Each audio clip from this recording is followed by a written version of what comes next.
It was a time when everything was big and quiet and sometimes dark. It was a time when the gravel on the driveway started to dwindle closer to the house. It was a time when it smelled like summertime and horses and summertime. It was a time of blonde hair and sweet smiles and innocence and love. It was a time of confusion and darkness and confusion. It was a time when we clung to the back of the milkman's truck on our rollerblades and rode happily down the lane.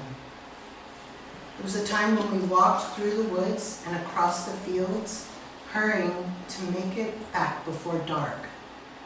It was a time when all the sweets were yummy and cheap and had no calories. Then it was a time of change, of high heels and uncertainty and loneliness and isolation and fear, lots of fear. I think the Osmonds were big then. I remember a girl with long straight hair who was in love with the Osmonds. Yeah, I think she was really in love with them, like you would feel love for a real person. It was a time when school lunch food was disgusting and the headmaster used to push and bounce his hands together to the rhythm of the hymns in the morning. It was a time of absence. It was a time. It was a time. It was a time of the big yellow chair and staring at the leaded windows, wanting attention. Too much. I remember Christmas one year, lots of family, lots of presents, and I was pouting. Nothing was good enough. So typical. It was a time of fear that I would be killed by the mashed potatoes, actually boiled potatoes, that went flying across the room. I ran up the street to my friend Madeline's house. I wanted her mom to be my mom. I remember I made a card that said Happy Mother's Day. She seemed uncomfortable, quiet.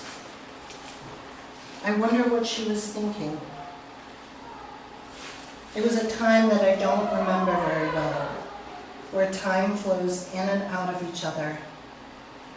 I remember the day, though, through pictures. I don't remember her sick. I just remember being told that she was dead. I know we all cried, but I don't think I felt those tears. There was a time when a picture is frozen in my mind of three people scared of what it all meant. Frozen in front of a tree. I don't think of us as real, only as cardboard cutouts or figures in a painting. My dad was always strict, but I loved him so much anyway. His smell, like old man and comfort and safeness and big bear-like arms that I could just snuggle into and nothing was wrong. I liked his earlobes too. One of them had a bubble and I would play with it and giggle and wonder why I didn't have one too.